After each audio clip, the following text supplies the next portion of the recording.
Morning. Introductions are really funny. They paid me $60, so I wore a tie. How many of you are 36 years older than 36 years old? Yeah. You were born pre-computer. The computer's 36 years old. And there's something I think that there's going to be a little slice in the timeline of history as we look back. Pretty meaningful slice right there.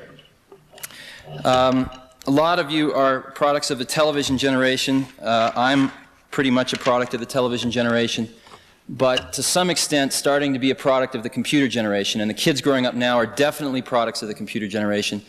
And in their lifetimes, the computer will become the predominant medium of communication, just as the television took over from the radio, took over from even the book.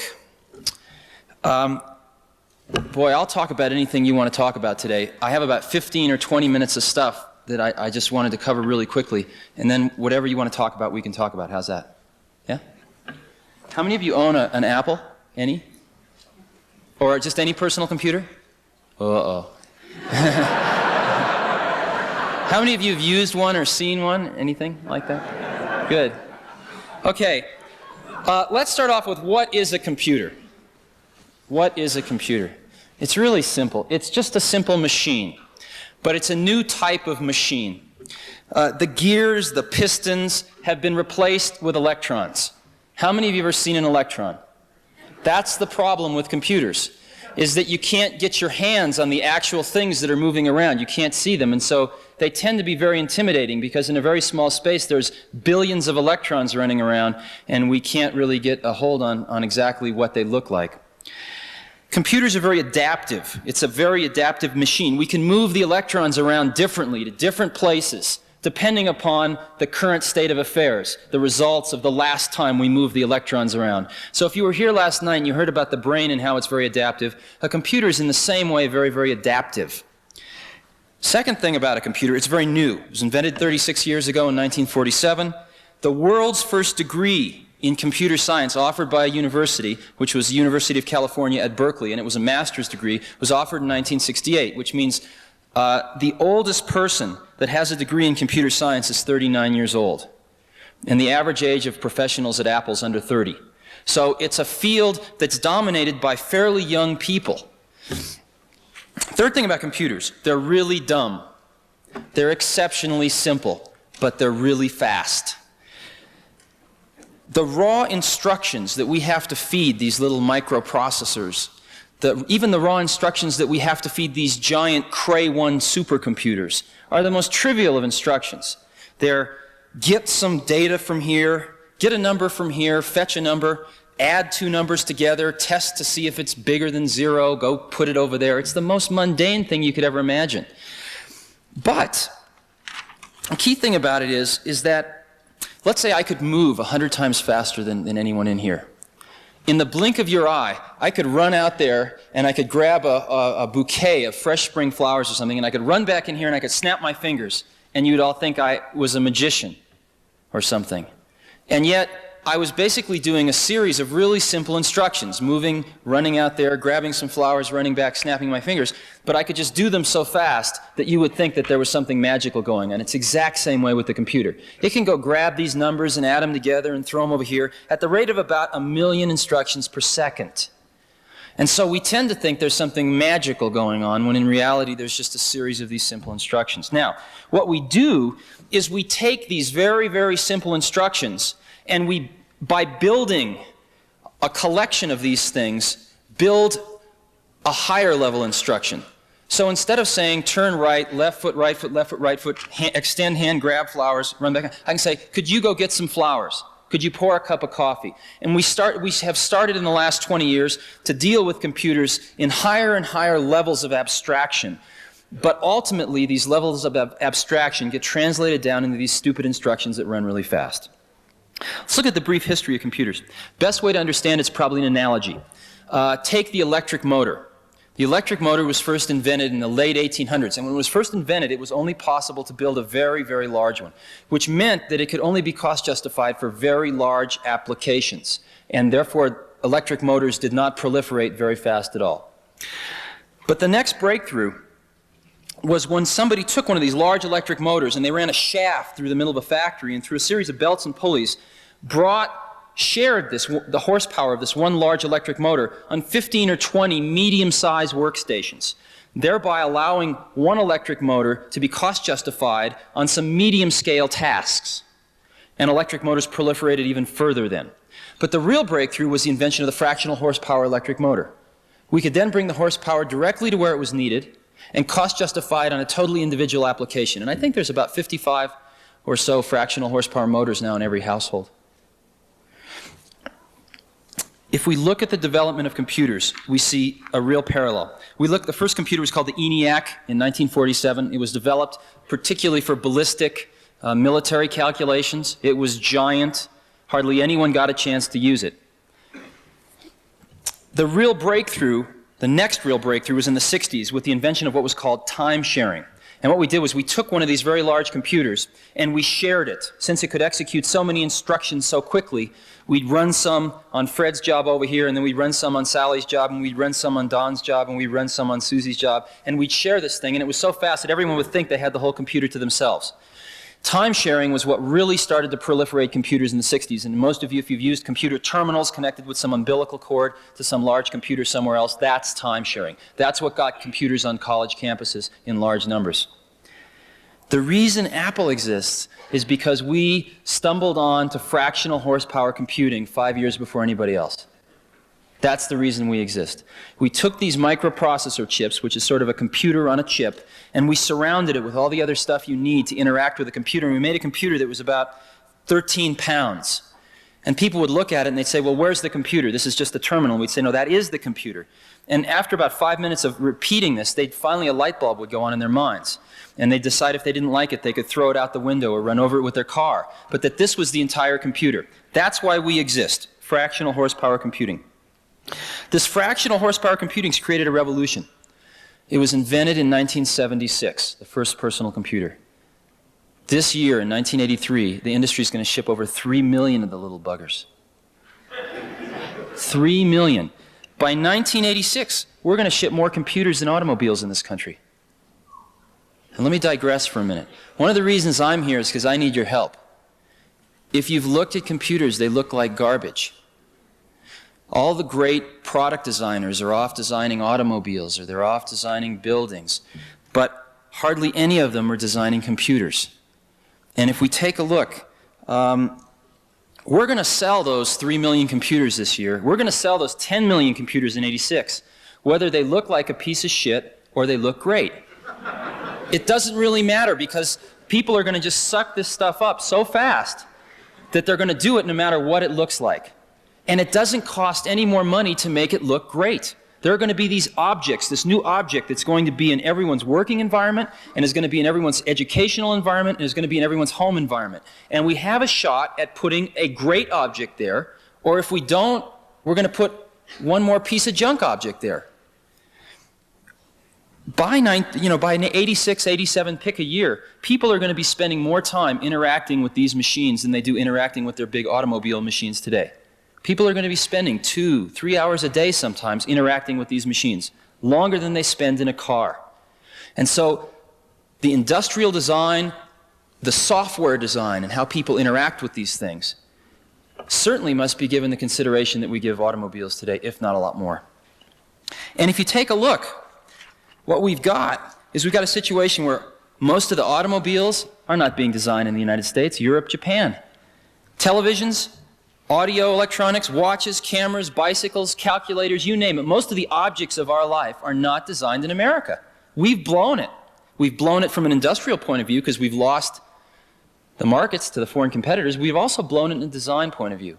And I think we have a chance, focusing on this new computing technology meeting people in the 80s, the fact that computers and society are out on a first date in the 80s, we have a chance to make these things beautiful, and we have a chance to communicate something through the design of the objects themselves.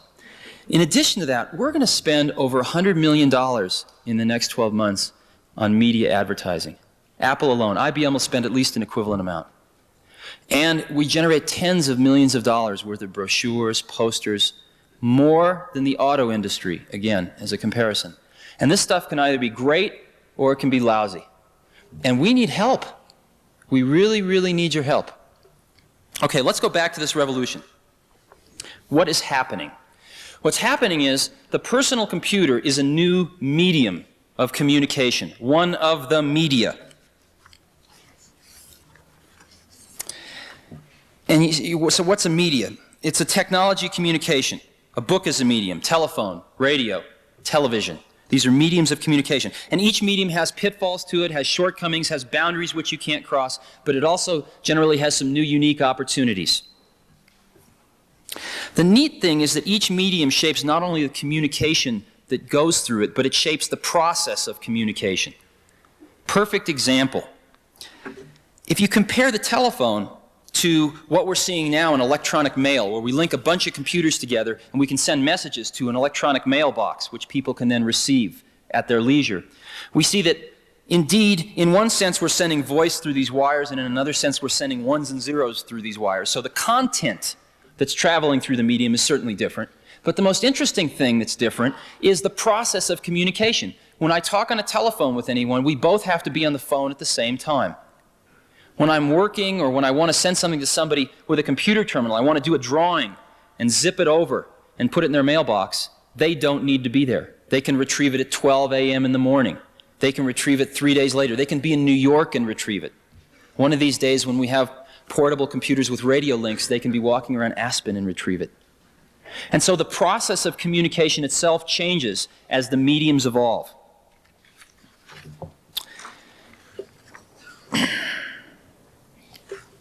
So what I'm claiming is that computers are a medium, and that personal computers are a new and different medium from large computers.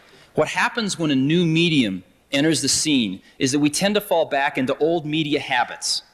And let's look at a few transitions from one medium to another. Radio to television, television to this incredible new interactive medium of the video disc. If you go back and you look at the first television shows, they're basically radio shows with a television camera pointed at them. And it took us the better part of the 50s to really understand how television was going to come into its own as its own medium. And I really think the first time that a lot of people were shook into realizing that television had come of age was the JFK funeral. The nation, a lot of the world, experienced the JFK funeral in their living room at a level of intensity that wouldn't have been possible with radio. I think another more upbeat example was the Apollo landing. That experience was not possible with the previous medium, and yet it took us the better part of 20 years for that one to really evolve.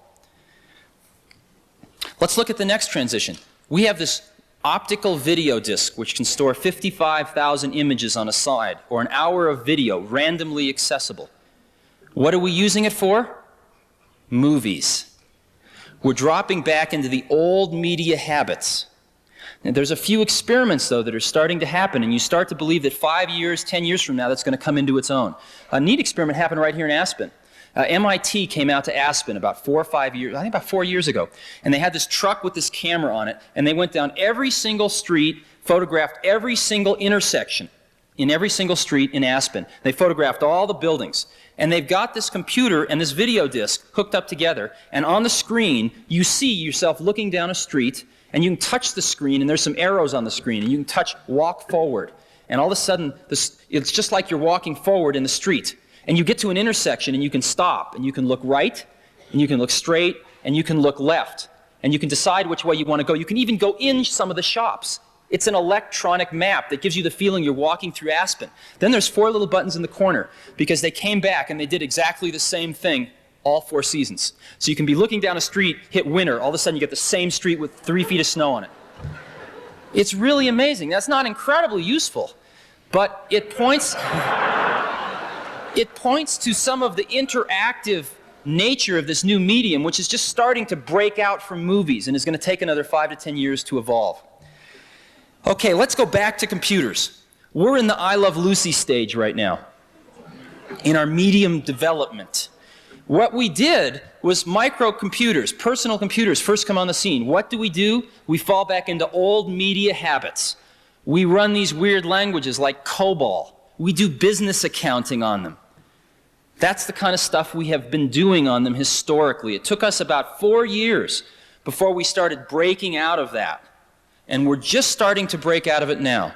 When you look at Lisa, Lisa enables a person like me. I'm not an artist in the sense that many of you are.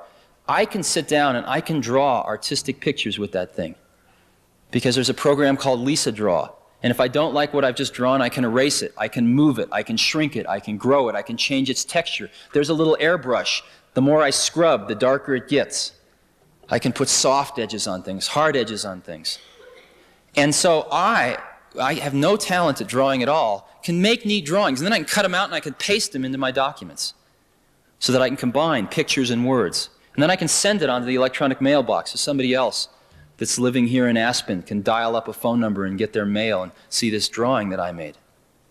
So we're starting to break out, and you can just see it now. And it's really exciting. So where we are is that the personal computer is a new medium, and that society and computers are really meeting for the first time in the 80s. In 15 years, it's going to be all over in terms of this first phase, getting these tools out into society in large numbers. But during the next 15 years, if we have an opportunity to do it great or to do it so-so. And what a lot of us at Apple are working on is trying to do it great. I want to look at one last thing, then we can talk about whatever you want to talk about. What is a computer program? Do you know what a computer program is? Anybody? No? Sort of? Sort of. It's an odd thing. It's really an odd thing.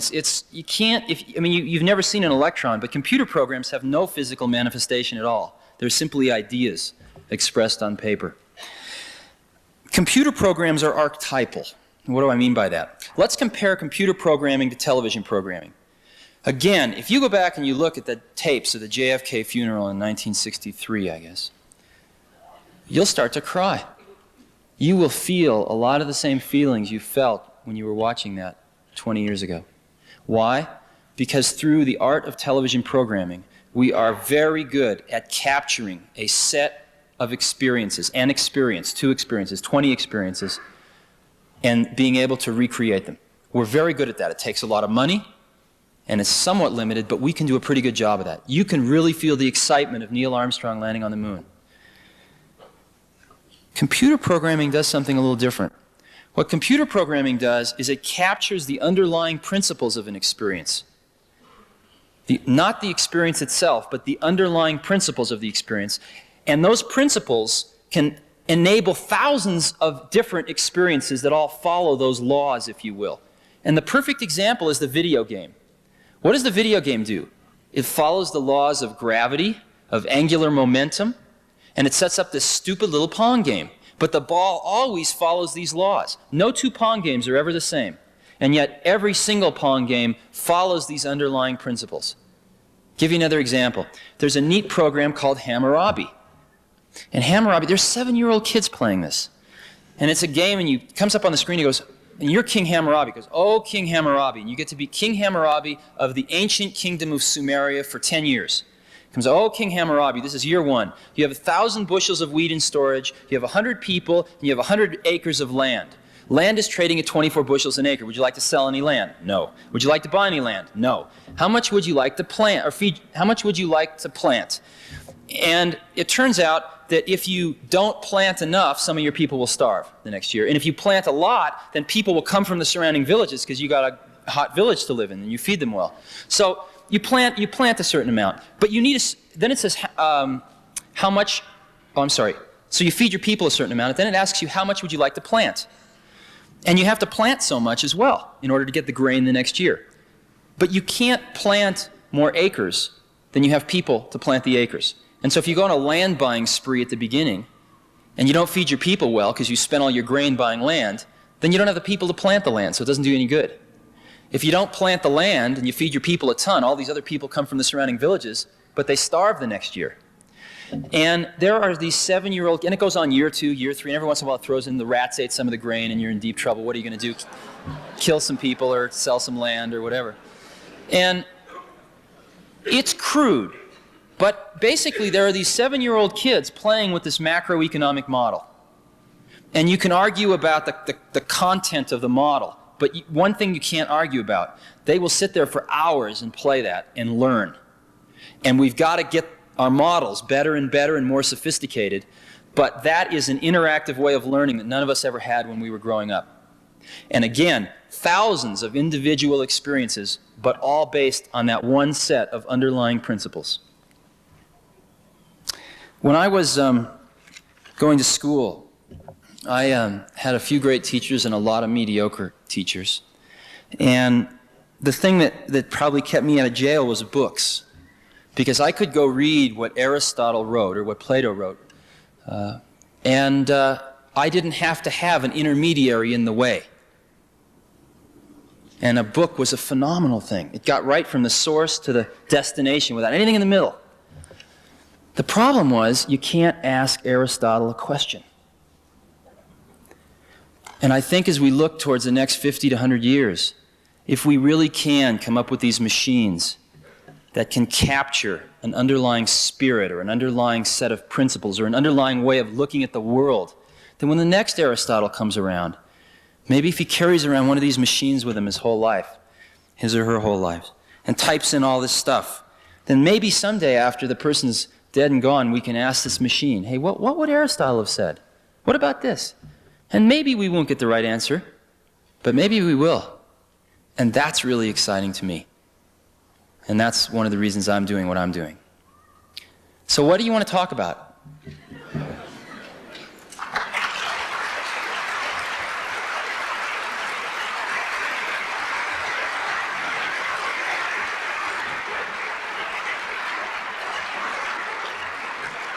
Yeah.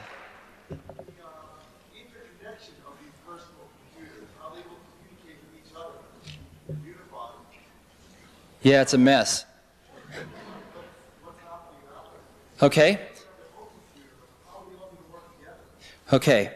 How are these computers all going to work together? They're going to probably work together a lot like people. Sometimes they're going to work together really well, and other times they're not going to work together so well.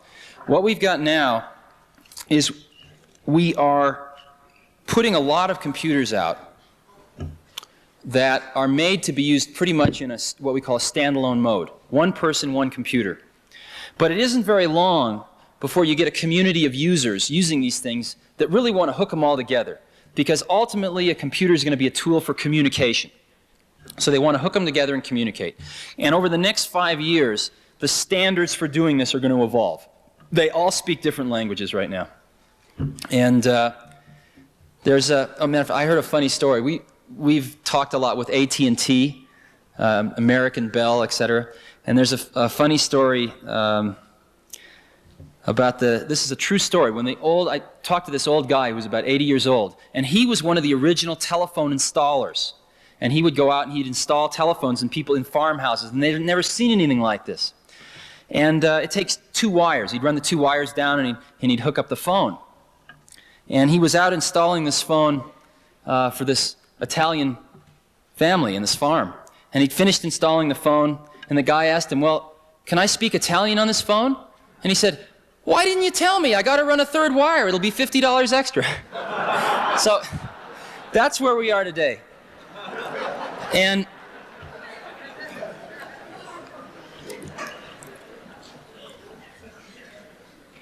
what happened, there's been a few installations where people have hooked these things together.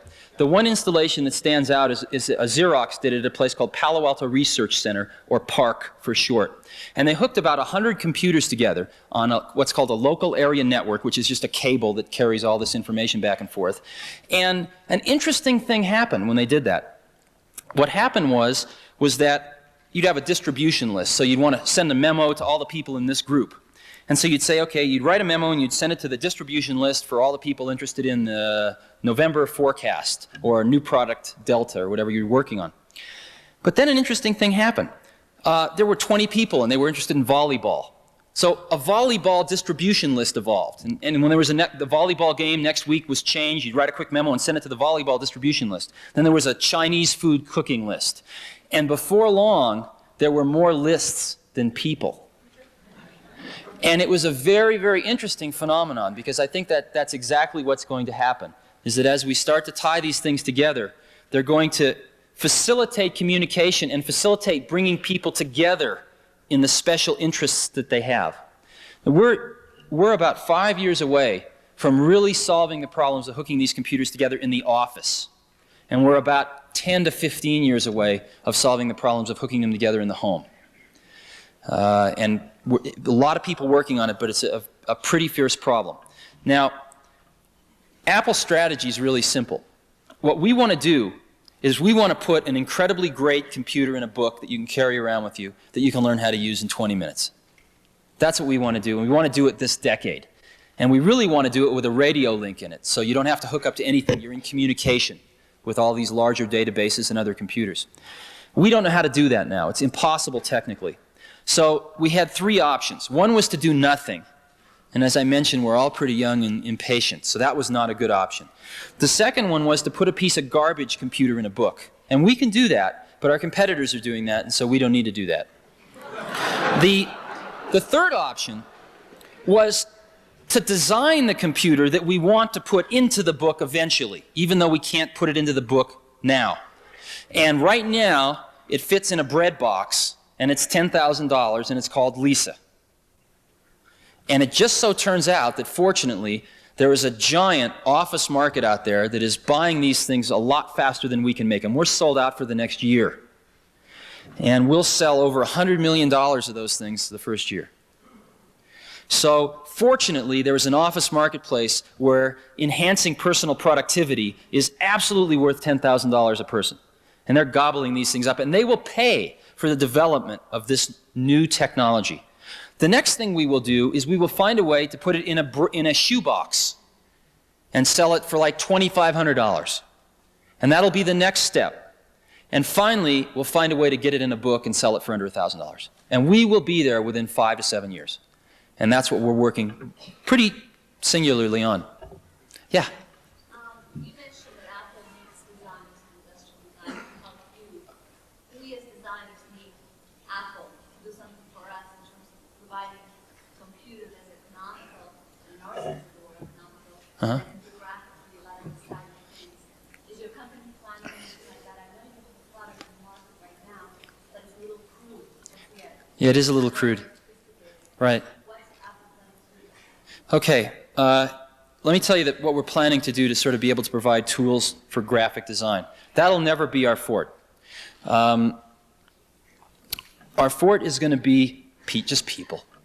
And relative to nothing, what we can give them in the next 5 years is a lot.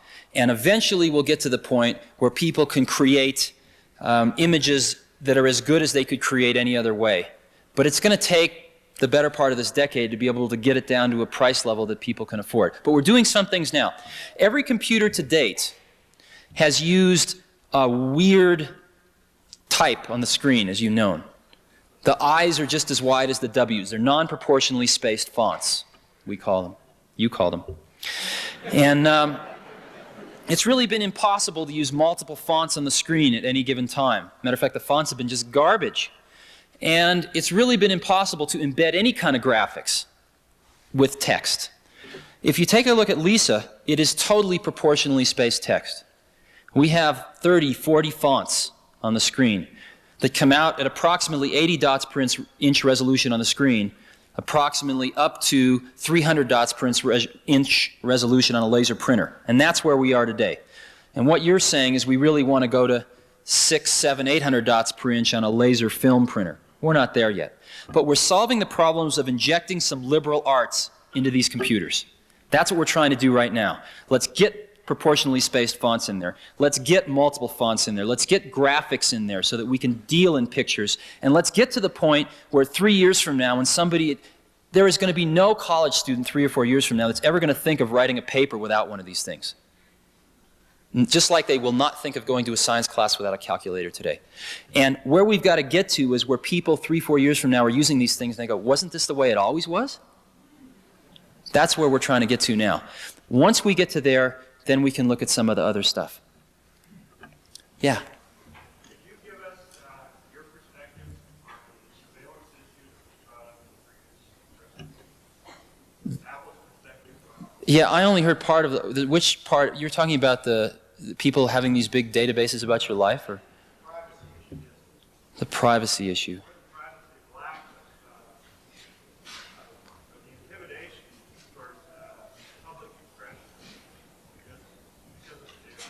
Okay.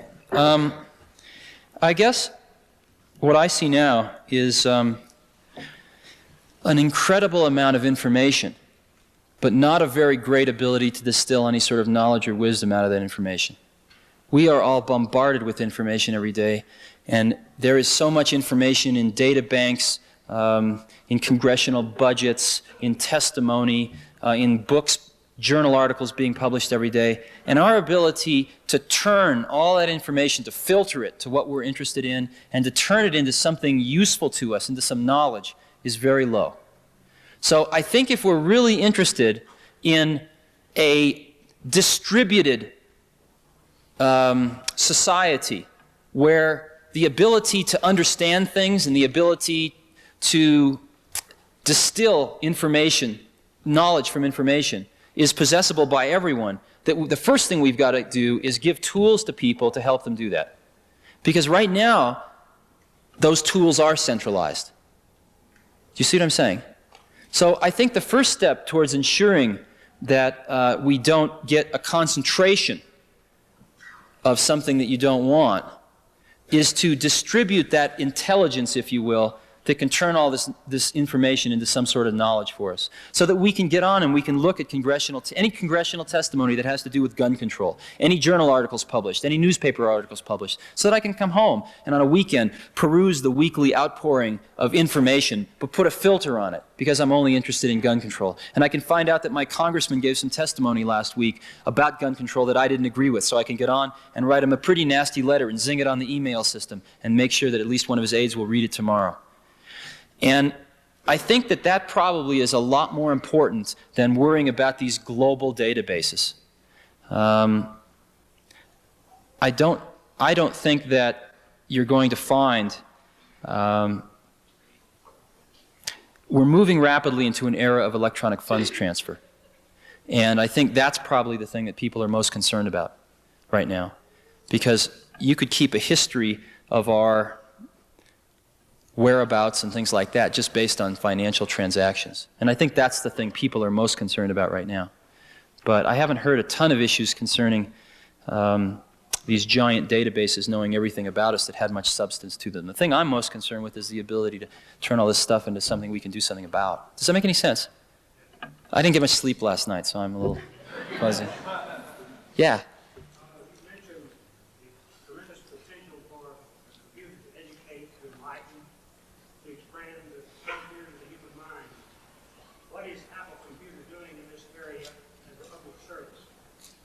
Public service.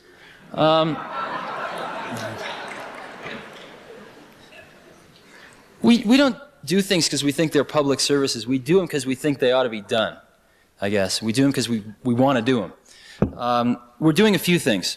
The first thing we're doing is there's a situation that's occurring in schools right now in that this all started, the former governor of California, Governor Brown, started this thing called the California Commission on Industrial Innovation in 1980. And it turns out, we'll do about $1 billion this year. And we have a business plan that looks out 5 years. It's not always accurate, but it shows us the trends, shows us the general directions, shows us some of the pitfalls. California is 22, I think $300 billion economy. GNP, basically, is associated with California. And California doesn't have anything. There isn't one scrap of paper. There didn't used to be one scrap of paper written down. So Governor Brown got all these people together and said, we got to figure out where we're going, because we don't want to have a planned economy, but we need the infrastructure to support it. And infrastructure takes time to build. So we have to at least understand the trends. If you want to be turning out more engineers next year, you can't start this year. You have to have started 5 years ago. You have to train the teachers, et cetera, et cetera. So what infrastructure are we going to need to support the growth? Well, the first thing we looked at was employment, jobs. And what we found was that about 44% of the new jobs in California in the 1980s come directly and indirectly from high technology. And we looked at that and we said, shit. And What are we going to do to further that, and what's going to hinder that? And there were three things that came up, but the biggest one was education by a long shot. And we looked at the education systems, and we are turning out almost as many welders in California as we are computer scientists. And these welders are coming out of school, and there ain't any jobs for them. And this is just a minute example of the problem. And so one of the things that Apple decided to do, and this is not going to make a giant difference, but it could be a catalyst to get something started, is we decided we wanted to give a computer to every school in America. And there's 100,000 schools in America. And we figured if there was just one there, at least the kids that were interested would somehow find a way to get to it. And possibly they would start to understand a little bit about what computers were, maybe integrate them into one or two classes. And so we figured that that would cost approximately $50 million, and we'd go broke. So we went to Congress, and we said, look, we'll pay 10 of this if you pay 40 of it. That's 10 right out of our bank account. And just to give you a perspective on it, in 1981, Apple made $40 million total after working our butts off for a year. And so we were willing to spend 25% of our 81 profits to do that. And we got very close to getting this passed, but Bob Dole in the Senate killed it because he didn't really understand it. But California, being the bellwether state it was, passed the same law because we pay California tax. And so we call the program The Kids Can't Wait. The kids can't wait for educational bureaucracy to get around to it. The kids can't wait for their parents to understand about it and buy them one. So we're just going to get one in there right now. And we are, the law got passed in California. There are 10,000 schools in California. The program was announced 60 days ago. And starting next month, we roll out 10,000 computers, one free to every school in California.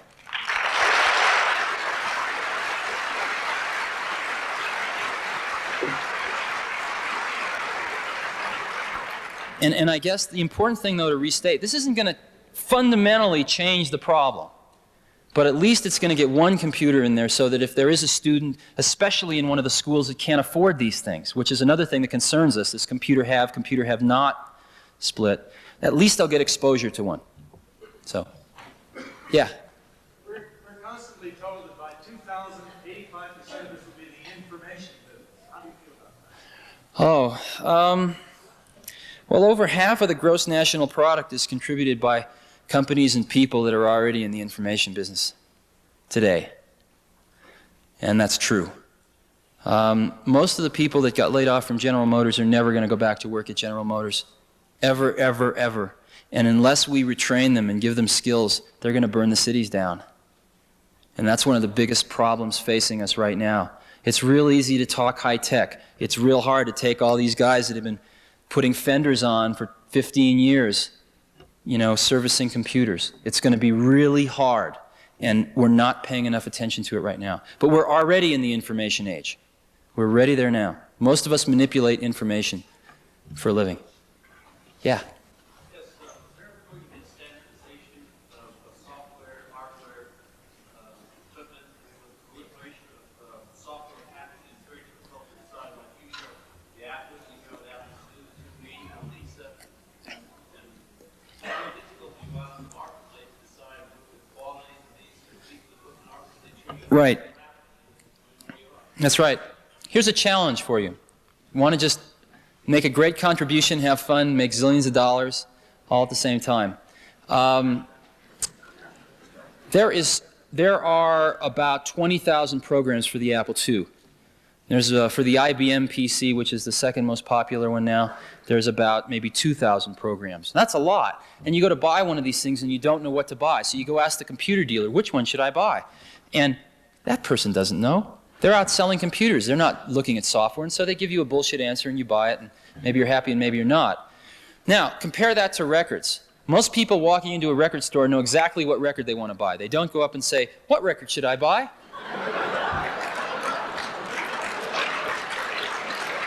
They know exactly what record they want to buy because there is the phenomenon of the radio station, a free sampling, so that we make our decisions before we go in to the distribution center for the records.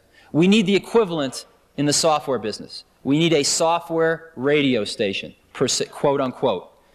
And what's going to happen is that I think right now software is information, and the information is expressed with a bunch of ones and zeros. And what we do now is we take those ones and zeros and we encode them magnetically on this piece of mylar with a bunch of gook on the surface of it that remembers the ones and zeros. We take it, we put it in a package with a manual. We take that, we put it on a truck, we ship it to a dealer. They take it out of the truck, they put it on the shelf. It sits there for a while, costing them money. A customer comes in, peruses them, and picks one out, takes it home, shoves it in their computer, and it translates it back to electrical impulses of ones and zeros. Now, I mean, that's a pretty long path. Where we'll be going is transmitting this stuff electronically over the phone lines, to where when you want to buy a piece of software, we take our ones and zeros, and you ever push a touch-tone phone and you're doot, doot, doot, doot, doot, doot, doot, right? We'll send tones over the phone that the computers will understand and go directly from computer to computer. That's what we'll be doing. Once we do that, maybe it's possible to say, well, we'll give you 30 seconds of this program for free, or we'll give you 5 screenshots, or we'll let you play with it for a day. And if you want to buy it, just type in your Visa number and you got it. I don't know how we're going to do it, but we need a radio station. Yeah. Could you address about computer literacy? What you've done with Lisa seems to be changing the parameters of computer literacy.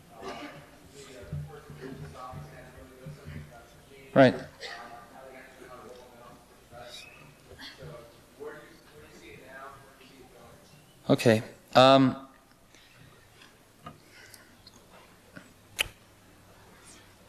There are 2 things to do to get people and computers together. One thing is to make computers easier to use, and the other thing is for people to get more and more familiar with the concepts. How many people here own a Hewlett-Packard calculator? Yeah, not a lot. How many people know about them, right? Do you know the difference between reverse Polish notation and the way the TI ones work? How the HP ones sort of work backwards, right? Do you know about that? No? Some of you do, though. Right? Probably maybe a quarter of you, maybe. If you had tried to explain that to somebody 10 years ago, it would have been just like computers are now. And yet, in 10 years, the HP 35 was first introduced in 1972. In 10 years, people gradually understand some of these concepts. If you'd given one of these Casio watches, which has got 18 alarms and plays music for you and everything else, to somebody 10 years ago and tried to explain to him how to set the alarm and stuff like that, it wouldn't have been possible. Automatic bank telling machines, et cetera, et cetera. So gradually the level of technical literacy is rising. The problem is we're educating people on these garbage devices. You know, setting a Casio watch is really a pain still. So even though we have products like Lisa, we are still going to need to educate people about what computers are and what they do. But where we're trying to get is we're trying to get away from programming. We've got to get away from programming because people don't want to program computers. People want to use computers. And so our strategy right now is let's write some programs that are generic, that sort of will write 90% of the program and you fill in the last 10% of the blanks. And a perfect example of that's a word processor. A word processor can be used to write a business letter, a report for a college exam. It can be used to write a correspondence letter to your friend. Same word processor. We write it once, millions of people use it. Another program, there's a lot of database programs. There's some spreadsheet modeling programs where we do 90% of the work, you do the other 10. Where we're moving in the future, though, is programming with graphics, connecting the dots, if you will. And that's what you'll be seeing more of over the next 5 years. What's really exciting, though, let me give you a little...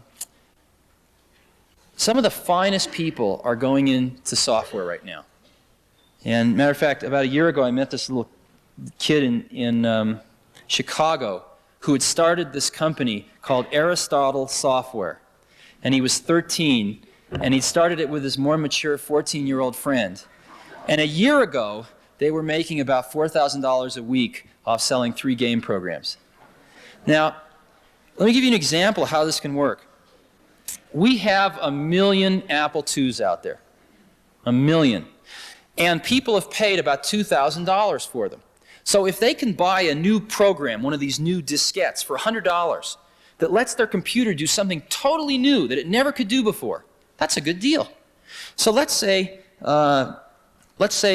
your girlfriend is in the real estate business, right? You know a little about computers.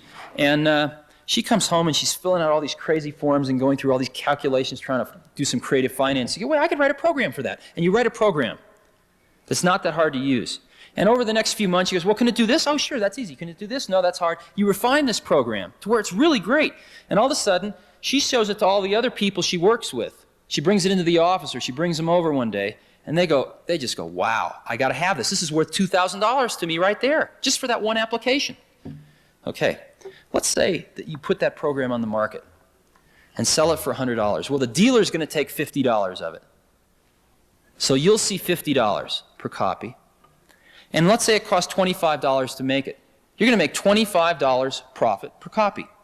If you can sell that to just 10% of the Apple II owners the first year, not including any new Apple II owners, because we're shipping almost 1 million computers a year, so it'll double the next year, but forget about that. Even the previous owners of 1 million. You'll sell 100,000 copies times $25 profit per copy, or $2.5 million profit the first year, selling to just 10% of the people, and you can write that program with under $10,000 worth of computer equipment. That's what's happening. That's why they're Aristotle softwares. And so you're seeing a flurry of activity there right now. Yeah? How did you manage to successfully grow so fast in terms of all the people? How does that affect the human interaction between the people, particularly the ones who were there originally? Okay. The actual turnover at Apple has been very, very low since inception. It's been under 5% since inception, actually. Okay, we do it in a few ways. First thing we do is, what's happening is the definition of an American corporation is evolving. And it's evolving in a almost semi-socialistic dimension, which is very interesting. 100% of the professionals at Apple own stock in the company. 100%. Everybody owns stock in the company. And what that means is these traditional barriers. I've never heard the word labor or management mentioned at Apple, ever in my life. We have no unions or anything. People say, God, the electronics industry doesn't have any unions. And that's true in one way, but in the other way, we've got like one of the best unions of everybody going towards the same exact goals and objectives that I've ever seen in my life. It's on sort of an economic scale for sure, because it's in everybody's best interest to see the stock go up. But more importantly, we feel that for some crazy reason, we're in the right place at the right time to put something back. And what I mean by that is most of us didn't make the clothes we're wearing, and we didn't cook or grow the food that we eat, and we're speaking a language that was developed by other people. We use a mathematics that was developed by other people. We're constantly taking. And the ability to put something back into that pool of human experience is extremely neat. And I think that everyone knows that in the next 10 years, we have the chance to really do that. And we can look back, and while we're doing it, it's pretty fun too, but I mean, we can look back and say, God, we were a part of that. And so everyone is working 18 hours a day right now. Now, on the people side, we believe in the phenomenon of great people. And what I mean by that is we think there are people that are so good that they can run circles around 5 pretty good people. Okay? And those are the kind of people that we want at Apple. They're hard they're all idiosyncratic, but they're the fun people of the world. They're the artists of the world. And so what we have is sort of a very small company in terms of people for our revenue. We are going to cross $1 billion in sales very shortly with under 5,000 people worldwide. And that's phenomenal. And I think our feeling has been that what we want to do is keep the number of people down so that we can spend time with... You started with 2 or 3 people. Right. 5 years ago, 5,000. I assume a lot of them are manufacturing people. No, not very many are. Under 2,000 are. How did you grow that fast and manage that growth? I mean, there were people, you had a nucleus of some kind. They were all buddy-buddy, and everyone was very friendly. Yeah. And all of a sudden, there's this huge division, but I assume, I don't know what Right. We do a few things. We... They don't get to see each other and speak or drop in easily. Right. That's exactly right. The first thing we do is we've always tried to hire people that were much better than we needed for the current job, because within 6 months they'd be fighting to keep up with it. Second thing, though, is we've always tried to hire people. The reason we hire people is to tell us what to do. And so at Apple, when you get hired, some people survive and some don't. But in general, it's, hey, this is the general thing we think we need done. Go figure out what we need. Come back and tell us how much it's going to cost, and go do it. And so we've got an incredible group of entrepreneurs. And we're always arguing with each other and things like that, but that's just fine. And so the 5,000 people we've got, most of those people are very independent thinkers, and what they really want is they know what to do. What they want is the environment where they don't have to convince 30 other people that it's the right thing to do. Does that make any sense? And it's harder as we get older. It's harder to spend time with everyone and to pull everyone together. But we really make an attempt to do that. And I guess our feeling is that the day that somebody working at Apple decides that they can't make a difference anymore is the day we've lost. You know? And we have the standard stuff. I mean, anyone can come see myself or John Scully or anyone else anytime they want. I mean, it might take a day or two to schedule it. But we've got people at all levels floating around, coming to see us. The other thing we've observed, of course, is that the oldest and largest organization in the world has only 4 layers of management. And that's the Catholic Church. And 5 if you count the highest order, I suppose. And so we see no reason why we need over 4 layers of management. And indeed, we have usually about 3. And that's, the president, we maybe have a division manager, and then maybe under that a marketing or engineering manager. And that's really about it. So that's what we're trying to do. Yeah, well, what's really interesting is that people a lot of times, we have good people, and what they've been able to do over the last 5 years is pretty awesome. But what's even neater is that what we can do in the next 5 years. I mean, we're in a position now where we're selling $1 billion of stuff a year, and where we've got one of the most recognized consumer brand names in the country. And so, if we get it together, we can turn out these incredibly great products with incredibly great advertising, with incredibly great software.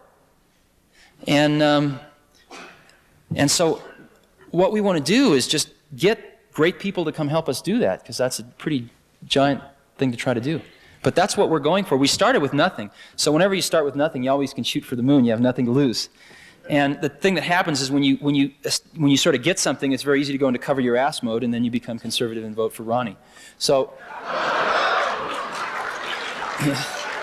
what we're trying to do is to realize the very amazing time that we're in, and not go into that mode. And I think Lisa's a reflection of that. I mean, we gambled the company on Lisa. If Lisa had bombed, Apple would be just one more computer company. And we gambled everything on it. We had no backup to it. Everything went into that. For 3.5 years, the best and the brightest at Apple worked on this product. Now, how come they came to Apple to work on this? We hired these people from other companies. And the reason they came to Apple was because they knew what to do. But the companies they were working for wouldn't take the risk and do it. And we said, come to Apple and build this. And they said, well, who do I have to convince to do that? Nobody, just go do it. And we got a collection of, I think, some of the finest computer scientists in the world that just went and did it. And that's why I go to work in the morning, is to hang around these type of people. They're fun. They play in punk rock bands on the weekends and all sorts of stuff. Computer people aren't, you read all this computer nerd stuff, it's not really true anymore. They're really a lot closer to artists than they are to anything else. They come into work at about, I don't know, anytime they want, but usually about 11 in the morning, 12 in the morning, play a few rounds of ping pong, work really hard. They work really hard, but they'll work, and generally about 4 we go out and maybe play, a game of volleyball somewhere or something like that, and then in the evening we work, and then they'll have dinner, and we'll go out to a Japanese restaurant for dinner or something, and come back, and they'll work till about 2 or 3 in the morning. And they go home and wake up at 11 the next morning, coming to work. Yeah. Yeah, you, sure. Why not? How long will we be tied for those skilled typists of us to the actual keyboard? And once that voice generation really comes into being, what will that do for those of us who have invested thousands already in this keyboard that we have? Uh-oh. Can you teach skiing?